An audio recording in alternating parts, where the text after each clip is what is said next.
President Obama is facing another serious scandal, this one involving veterans and health care, and just as the nation celebrates Memorial Day.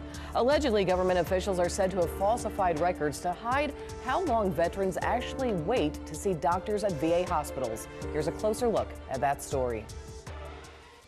If these allegations prove to be true, I will not tolerate it, period. This is where President Barack Obama stands on the Veterans Affairs scandal. House Speaker John Boehner, however, appears to be losing his patience. The White House keeps talking about its efforts to increase VA funding, but where's the accountability? The president has made a lot of promises to our veterans. It's time for him to start keeping them. President Obama has decided not to fire VA Secretary Eric Shinseki for now, but the Speaker has a different opinion. I've not called for General Shinseki to resign, although I have to admit I'm getting a little closer. Boehner says the deaths of veterans over delays at the VA in Phoenix cannot be solved by a single resignation. The general can leave, and we can wait around for months to go through a nomination process, and we get a new person, but the disaster continues. And so I don't want people to get confused about what the shiny ball is here. The shiny ball is a systemic failure of this agency. The ball is now in the president's court. He's not going to be interested in continuing. My co-host Dee Dee Benkie and I would like to welcome Garrett DiMarco. He's a bomb specialist with the Army. And just to note, there are 150 VA hospitals and 800 clinics around the country. Well, thank you so much for being here on Memorial Day weekend. We welcome you for the first time here to Fresh Outlook. Okay, so we're listening to this story and we're talking about it. You've protected and served your country. How do you feel about this and hearing that veterans have had to wait for health care? Well, first, thank you for having me on the show. And I mean, within the military, especially a lot of people that are just getting out are well aware of the wait times with the VA and knew that the VA, healthcare system wasn't always the best, and wasn't on top of it. But I don't think anyone really, until this came out into, the spotlight of the media, no one was really aware that it was as bad. And are you angry? Oh yes, are you angry or upset? And that there's, I mean, they've mentioned the one VA hospital in Phoenix, but there's also other ones down. I know there's one example of a VA hospital down in Miami where they have certain equipment, equipment for blood transfusions that are just sitting in warehouses because they couldn't get the proper approval. So, like what a lot of the senators and congressmen are saying, it's not a matter of just firing someone or getting rid of people that they think are responsible. It's the problem still runs a lot deeper within the VA healthcare system. Well, the fact that this story broke also right before Memorial Day, it just is so unsettling. How do you think Obama is handling this latest scandal, Dee Dee? Look, I think pathetically, he needed to fire the top guy immediately, no questions asked, like, look, buddy, you're fired. And so are a lot of your other people, and then do the investigation. And to your point, thank you for your service, by the way, but to your point, I think you're talking about the dialysis machines. Yeah. Yes, where the veterans would have to wait and wait and wait. Oh, but if they're illegal aliens, guess what? They get them immediately. That's the problem. They're getting treated better than our vets. I mean, so this is the worst possible situation. I think it's the worst scandal for Obama administration. Well, I was just really going to say, let's talk about the Shinseki accountability. Dr. Sanders, what do you think Obama should do right now? Should he hightail it and fire Shinseki? Well, I think you're seeing everybody dance around this issue very carefully, including the Speaker. It's not clear whether the general should be fired as the head of the department. What is clear, however, is that the president should be proactive rather than be distant. And unfortunately, as various problems have arisen in his administration, dating all the way back to the BP disaster in the Gulf, as you'll recall in his first time, the president has been very distant. And so what he needs to project is an image of, I'm on top of it, I'm trying to take care of it, and we need to take action. That has not really been true, including in this issue, and it's not clear whether Shinseki should resign or not. What should be clear is that he should get orders from the president to clean house.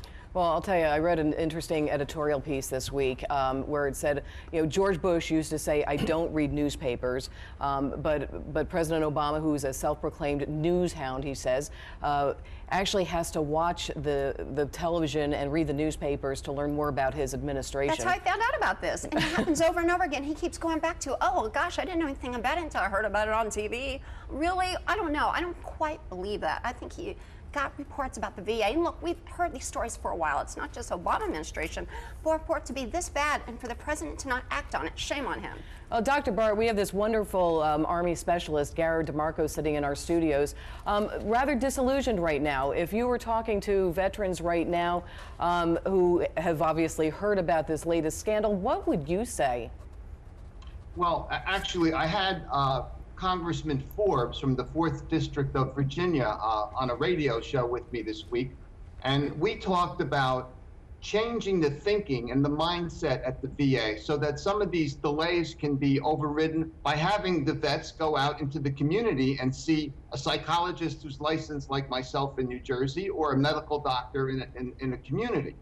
And he was very open to that idea. So I would say to these vets, and I would say to folks, we need a different psychology here. We need a different mindset because we have 85 million appointments every year with vets. And I think the bureaucracy is just too much. It's been this way for decades, actually. Well, and I disagree with Dee Dee. This goes back to the Bush administration. Just don't as much blame Bush. Really, seriously, Obama don't blame Bush this time because this is squarely on the Obama administration. I'm so tired of people blaming Bush. President Bush was good to the vets, and you know what? We need to treat our heroes much better than this. Again, shame on Obama for doing nothing. The delay now is actually less than it was You're during wrong, Dr. Bart. You're wrong on this one. I'm sorry. And I'm going to just challenge you on this too. Of course, there's 150 VA hospitals, 800 clinics.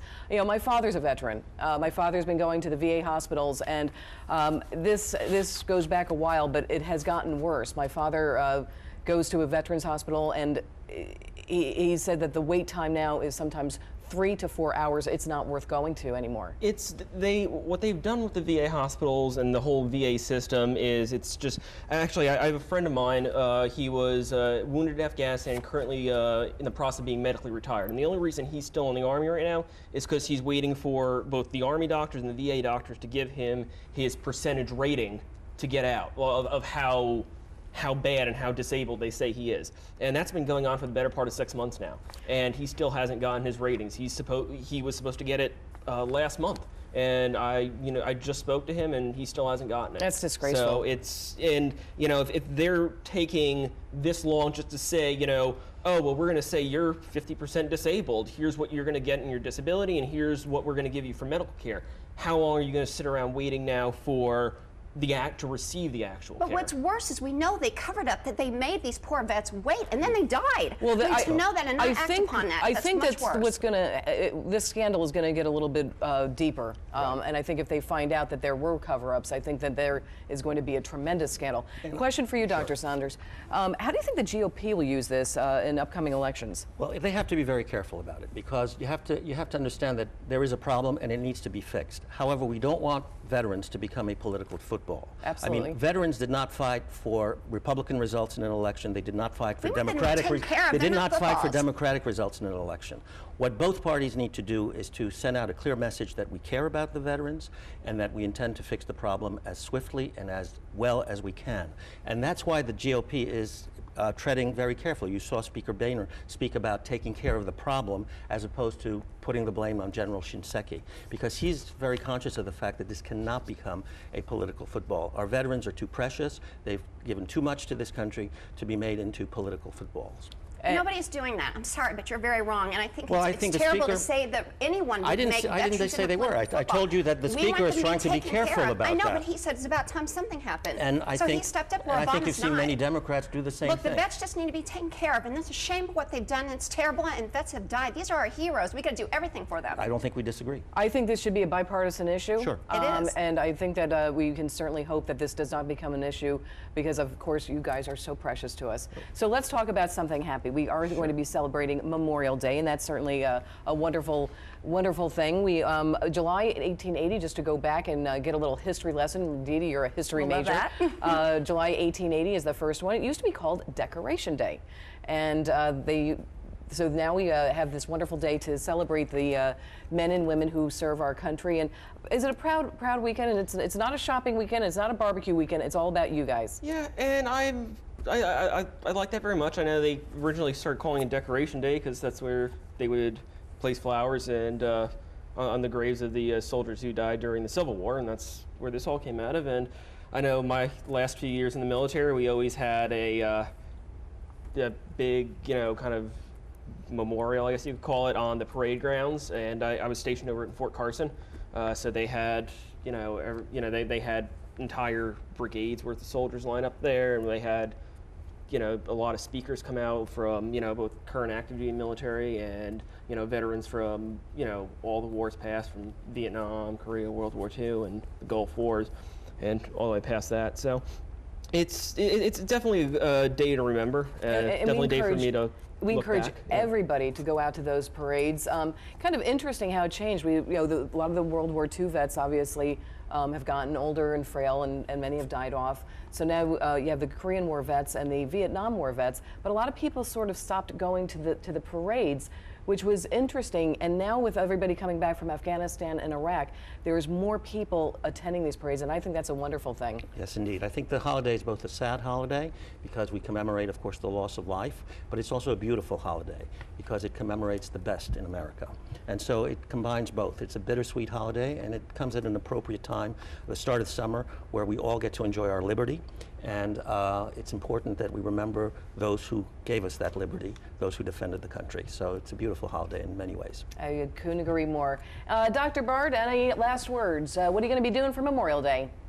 I'll probably go take a dip in the Gulf down here in Florida, but I think it's a great holiday, and I also think it's a necessary holiday because freedom is not free, and we need to be reminded of that. And Garrett, we certainly can't thank you enough for being on the show. We hope you do something very special with your family over the Memorial Day weekend. And what are you going to be doing? Well, my family always comes over, and we're probably going to have a few friends over there. I have one of my best friends who's actually in the Coast Guard right now. He has the day off, and he's going to try to drive down for that. There you go. So sometimes I think we forget the Coast Guard. So it's going to treat the Coast Guard guys right. But yeah, and I mean, it's also a day for me to think about my two uncles and my aunt who are all in the Air Force. I have one uncle who fought in World War II in Korea, and my other uncle joined the Air Force right at the end of World War II, and that's how he met his wife, who was also in the Air Force as well. And fortunately, one of my uncles has since passed away a few years ago.